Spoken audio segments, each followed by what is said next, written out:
अस्सलाम वालेकुम दोस्तों। 8 मार्च 2014 में एक मलेशियन जहाज़ सुबह के वक्त चाइना की तरफ उड़ने लगा। इस जहाज़ को बीजिंग एयरपोर्ट पर उतरना था। इस जहाज़ में 239 मुसाफिर सवार थे। इस जहाज़ का नाम MH370 था।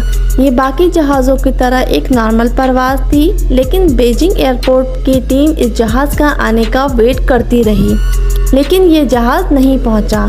जहाज़ के चाइना एयरपोर्ट ना पहुंचने पर सबको यही लगा कि जहाज़ किसी फ़नी ख़राबी की वजह से किसी और मुल्क में उतर गया होगा, लेकिन इस हवाले से जब खबर ली गई तो पता चला कि जहाज़ तो किसी मुल्क में उतरा ही नहीं। फिर इस हवाले से सबको परेशानी होने लगी कि जहाज़ कहीं तबाह तो नहीं हो गया। इसका मलबा वगैरह ढूंढने के लिए टीमों को फौरी तौर पर रवाना करना शुरू कर दिया गया।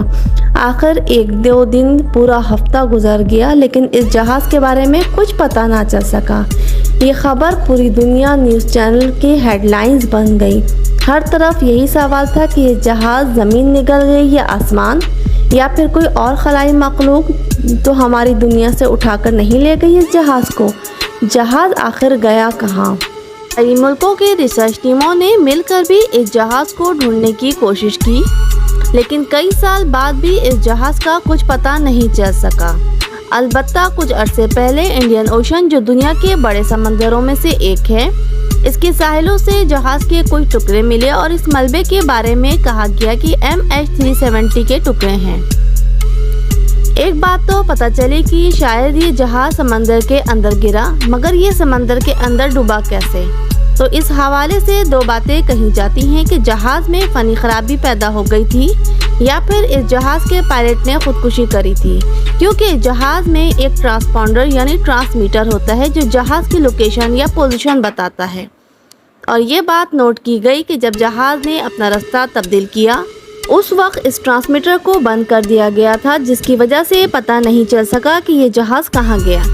अब चूँकि ये सारा सिस्टम पायलट के कंट्रोल में होता है, तो पायलट ने खुद ही पहले इस ट्रांसमीटर को बंद कर दिया था। तभी शायद इस खुदकुशी ने पूरी दुनिया को चकरा के रख दिया।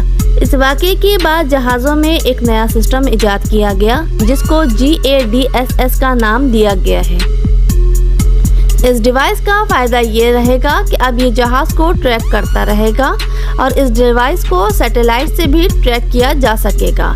ये डिवाइस जहाज़ की लोकेशन दिखाते रहेगी और इसमें ये खूबी डाल दी गई है कि जहाज़ का पायलट भी इस डिवाइस को बंद नहीं कर सकता। ऐसी अच्छी इंफॉर्मेटिव वीडियो के लिए मेरे चैनल को लाइक करें, सब्सक्राइब करें एंड शेयर करें।